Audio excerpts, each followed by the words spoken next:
Hi Dan, thank you for joining me today and welcome. Thanks, Pina. It's great to be here. Dan, I wanted to talk about technology and the role of digital. Can you tell us first what technologies you've invested in thus far and what technologies you're thinking about investing in around the provision of advice? Well, first and foremost, we still believe it is fundamentally a people business. So whilst we think the role of digital and tech devices are going to help us with the client experience, if indeed the client's interested in operating that way, we have still very much committed to initial meetings always being belly to belly or face to face if possible, just so we can build that rapport as deeply as possible with people.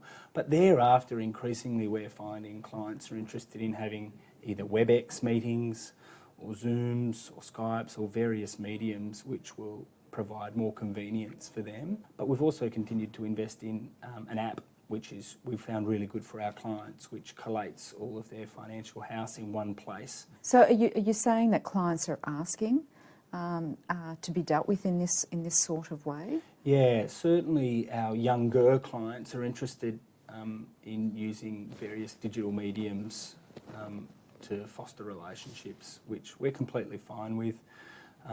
But we do provide a number of opportunities throughout the year for our clients to get close to us, even if they've elected not to have a face-to-face relationship with us. And how do you balance that model that you have, where you are offering various and diverse advice channels, yet maintaining this face-to-face relationship? Our clients always have a relationship manager, so the person that brought the client into our world or into the IMFG family is always front and centre for the client. It might be that we deploy other specialists and therefore more faces or bodies to put them in help and contact with the areas of advice that they need. But we're unapologetic about that. I'm really interested at review time, how this model works for you at a client review time. Yeah, so we have private client specialists that are solely responsible for servicing clients who have been part of the family for a while.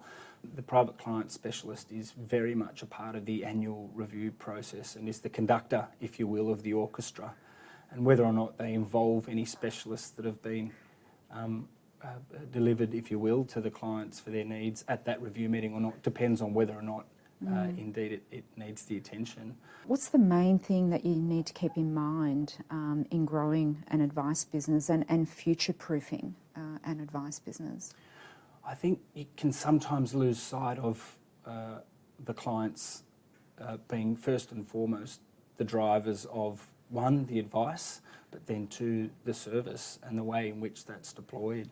So if a client wants to meet with us 4 times a year, some of which is via digital means, some of which is via face-to-face, then that's what we do.